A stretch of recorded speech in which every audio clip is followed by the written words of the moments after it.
नमस्कार दोस्तों, आप देख रहे हैं हमारा विशेष कार्यक्रम दास स्वतंत्र पर।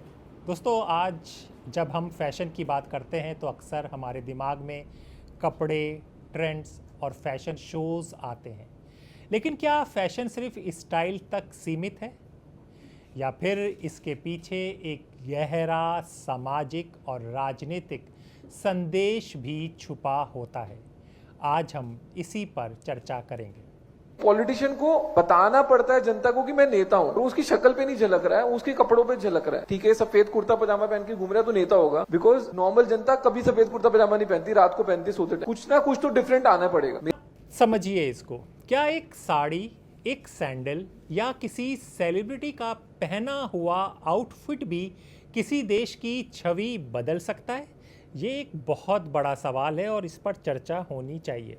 और जब हम सोशल मीडिया पर नए फैशन ट्रेंड्स फॉलो करते हैं तो क्या हम सिर्फ फैशन को फॉलो कर रहे होते हैं या अनजाने में किसी देश की संस्कृति और सॉफ्ट पावर से प्रभावित हो रहे होते हैं? दोस्तों, आज के युग में फैशन सिर्फ कपड़ों का व्यापार नहीं रहा, ये आइडेंटिटी, डिप्लोमेसी और इकोनॉमी है और कई बार पॉलिटिक्स भी। इसलिए ये जो सब्जेक्ट है हर उस व्यक्ति के लिए महत्वपूर्ण हो जाता है जो समझना चाहता है कि ग्लोबलाइजेशन के दौर में संस्कृति और प्रभाव कैसे काम करते हैं। इसको समझने की बहुत सख्त ज़रूरत है। दोस्तों, इसीलिए आज इस रिपोर्ट में हम जानेंगे कि फैशन एक पॉलिटिकल एक्सप्रेशंस के रूप में उभर कर सामने आया है और कैसे ये देशों के लिए सॉफ्ट पावर का एक महत्वपूर्ण साधन बन चुका है। सॉफ्ट पावर का क्या कॉन्सेप्ट है? जी हाँ, अमेरिकन राजनीतिक विचारक जोसेफ नई ने दिया था ये कॉन्सेप्ट। जी हाँ, उनके अनुसार किसी देश की शक्ति सिर्फ उसकी सेना या अर्थव्यवस्था में नहीं होती, बल्कि उसकी संस्कृति, मूल्यों और आकर्षण में भी होती है। That ability to attract people to get what you want through attraction is soft power. समझिए इस चीज को। इसी सॉफ्ट पावर का एक महत्वपूर्ण हिस्सा है क्या? फैशन।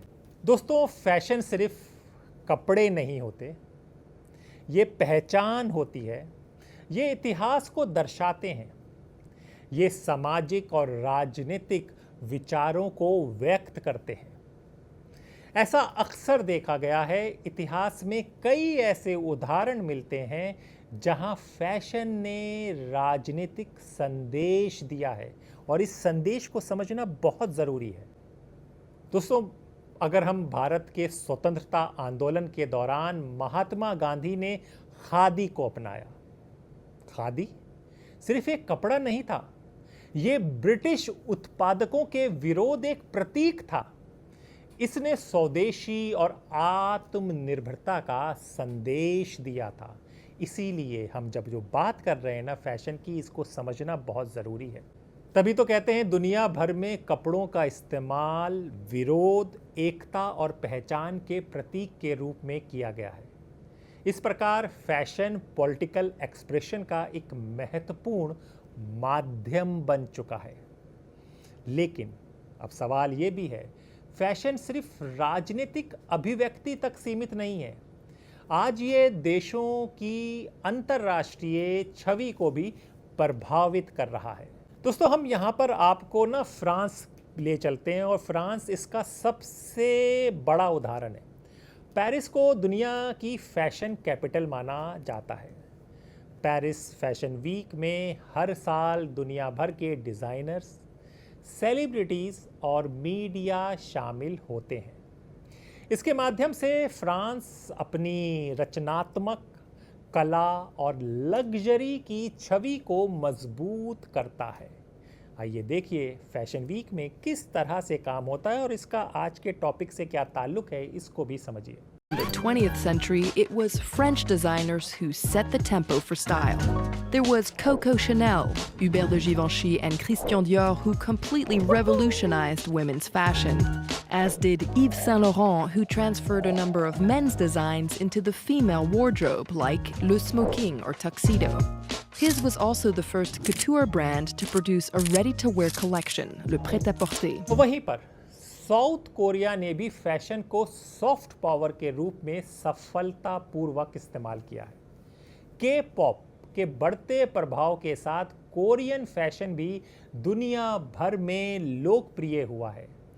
आज कई युवा कोरियन फैशन ट्रेंड्स को फॉलो करते हैं। इससे साउथ कोरिया की सांस्कृतिक पहुंच, जी हाँ, जो हम लोग कह रहे हैं समझिए, साउथ कोरिया की सांस्कृतिक पहुंच और प्रभाव दोनों बड़े हैं। We must pour our energy into globalizing Korean culture. Tourism, the convention industry, the visual industry, and special cultural commodities are a treasure trove for which a limitless market is awaiting. And he wasn't wrong. Social media, debates, fashion week, artisan workshop, textile waste, ये सब हुआ है। लेकिन क्या सवाल है, लेकिन क्या फैशन का ये प्रभाव हमेशा सकारात्मक होता है? आप लोग क्या सोचते हैं हमें कमेंट बॉक्स में ज़रूर बताएं और वीडियो को अंत तक ज़रूर देखें, क्योंकि आखिरी कुछ वर्षों में फैशन इंडस्ट्री कई विवादों और आलोचनाओं के केंद्र में रही है। बात 2025 में एक बड़े विवाद की करते हैं। जी हाँ, ये विवाद तब सामने आया जब इटालियन लग्जरियल ब्रांड प्रेडा पर आरोप लगा उसने भारत की पारंपरिक कोल्हापुरी चप्पलों से प्रेरित डिजाइन को बिना उचित पहचान दिए अपने फैशन शो में प्रस्तुत किया। फिर क्या हुआ?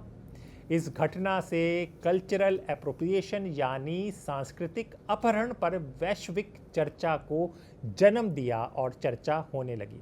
इसी तरह कुछ अगर हम लोग देखें, कुछ लग्जरी ब्रांड्स पर भी भारतीय कला और हस्तशिल्प से प्रेरित डिज़ाइन का प्रयोग करने पर सवाल उठाए गए। जी हाँ, जहाँ मूल कलाकारों और पारंपरिक समुदायों को पर्याप्त श्रेय ना देने की बात कही गई। दूसरी तरफ अगर आप समझेंगे, दूसरी तरफ भारत के डिज़ाइनर्स और हैंडलूम सेक्टर को सॉफ्ट पावर के तहत महत्वपूर्ण स्तंभ के रूप में देखा जा रहा है। कई एक्सपर्ट्स की अगर हम लोग बात करें कि वो मानते हैं कि भारतीय कारीगरी पारंपरिक कला दुनिया में भारत की सांस्कृतिक पहचान को मजबूत कर रही है। जी हाँ, वहीं पर अगर फैशन इंडस्ट्री को पर्यावरण संबंधी चुनौती का भी सामना करना पड़ रहा है, ये एक सच्चाई है कि जो पर्यावरण संबंधी चुनौतियां हैं उसको फैशन इंडस्ट्री सामना कर रही है। फास्ट फैशन के कारण बढ़ता टेक्सटाइल वेस्ट, अधिक उत्पादन और सस्टेनेबिलिटी के मुद्दे लगातार चिंता का विषय बने हुए हैं। दोस्तों, इस पर आप लोग क्या सोचते हैं? आप हमें कमेंट में ज़रूर बताएं। दूसरी तरफ सोशल मीडिया ने फैशन को लोकतांत्रिक ज़रूर बनाया है, ये एक सवाल है, इस सवाल पे चर्चा हो रही है। लेकिन इसने ब्यूटी स्टैंडर्ड, कंज्यूमरिज्म और ट्रेंड प्रेशर्स को भी बढ़ावा दिया है। आज फैशन के साथ रिप्रेजेंटेशन, इंक्लूसिविटी और एथिकल प्रोडक्शन जैसे सवाल भी जुड़े हुए हैं। दोस्तों, भारत भी फैशन के माध्यम में अपनी समृद्ध सांस्कृतिक विरासत को दुनिया के सामने प्रस्तुत करता है। साड़ी, हैंडलूम और पारंपरिक वस्त्र भारत की पहचान बन चुके हैं।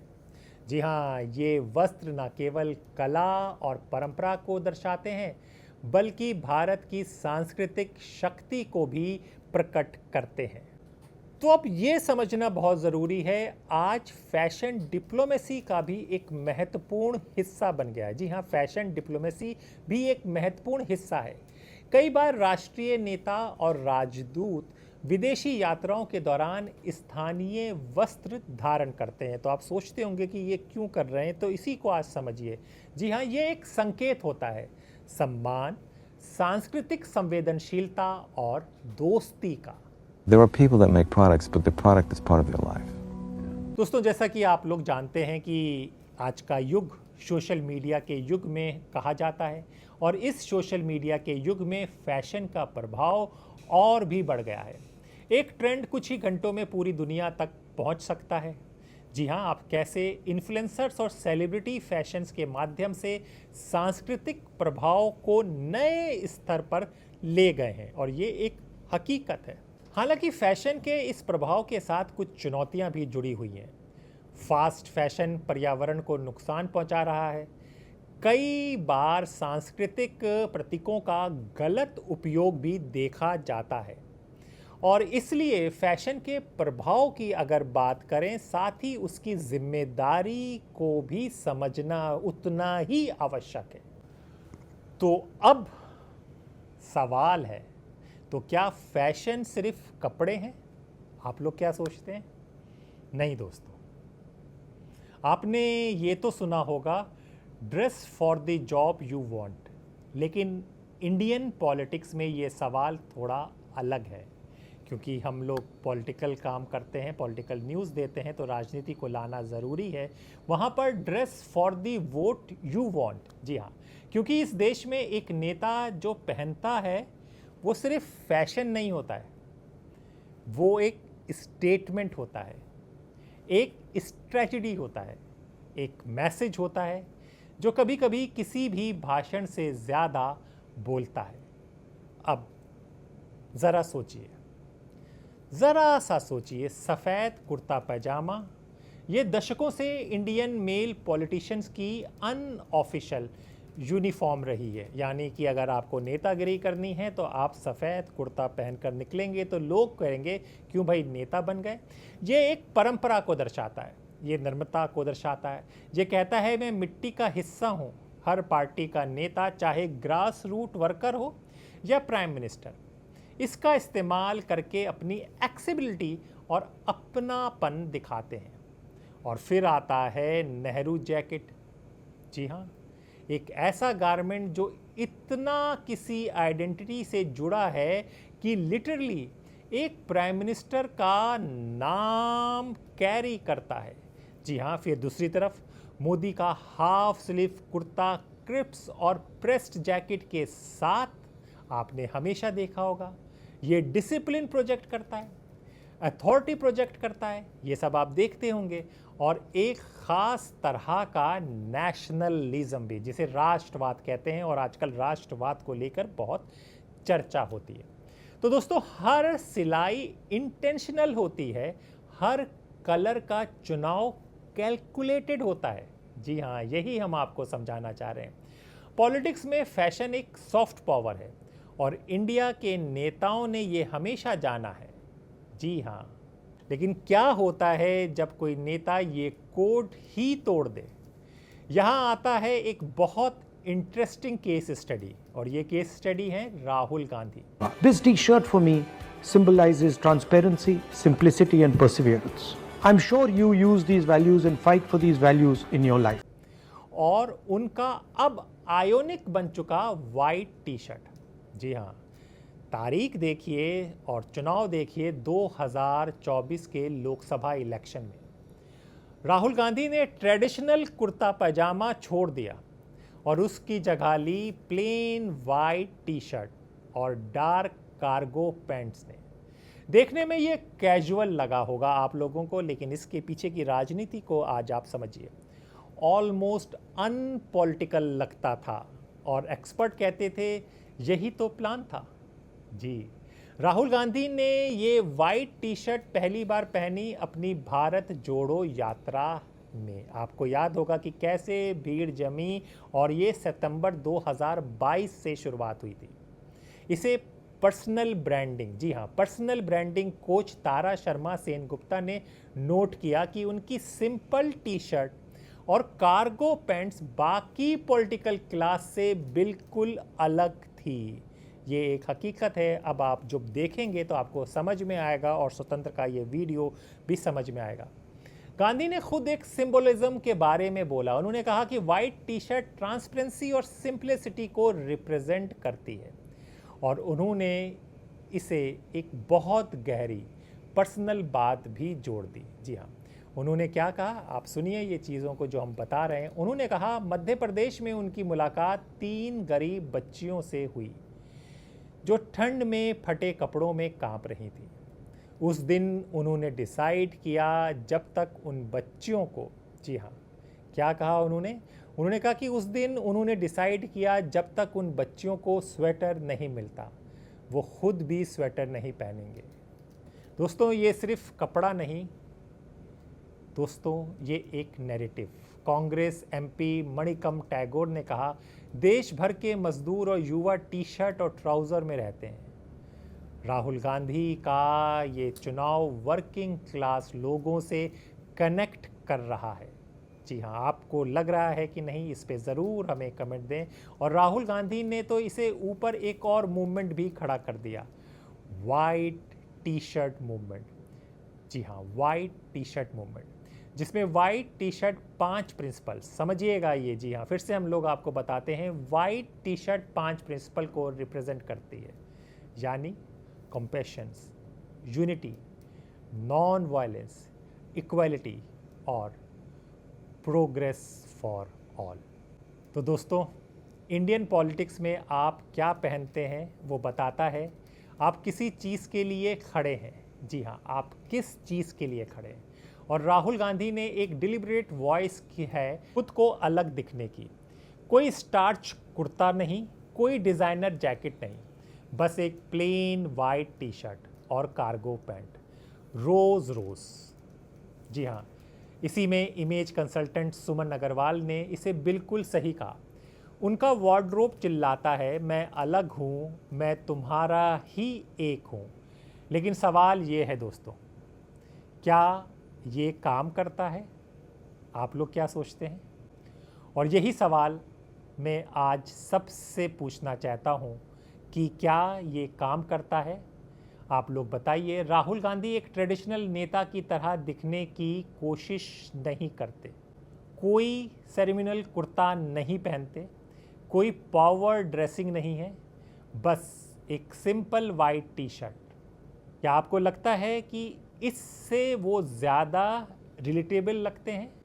कोई जो आम आदमी जैसा लगता हो, यानी, या फिर इससे वो कम सीरियस लगते हैं? आप लोग बता सकते हैं कि आप लोग क्या सोचते हैं। कम स्टेट्समेंट्स लाइक जितना इंडिया का सबसे बड़ा ऑफिस डिमांड करता है। जी हाँ, अपने थॉट्स नीचे कमेंट्स में ज़रूर दें और अपने दोस्त हैदर अब्बास नकवी को इजाज़त दें। आपको ये बताना है क्या उनका पहनावा आप में उनके लिए भरोसा जगाता है या फिर सवाल उठाता है कि क्या वो सबसे बड़ी जिम्मेदारी के लिए तैयार हैं? हम ये सवाल क्यों पूछ रहे हैं? क्योंकि पॉलिटिक्स में जनता का दरबार सिर्फ पॉलिसीज़ पर वोट नहीं करता, बल्कि परसेप्शन पर भी करता है। तो अपने दोस्त हैदर अब्बास नकवी को इजाज़त दें। इस तरह की जानकारी के लिए दा स्वतंत्र के साथ जुड़े रहें। फिर होगी मुलाकात ऐसे ही किसी चर्चा के साथ। तब तक के लिए नमस्कार।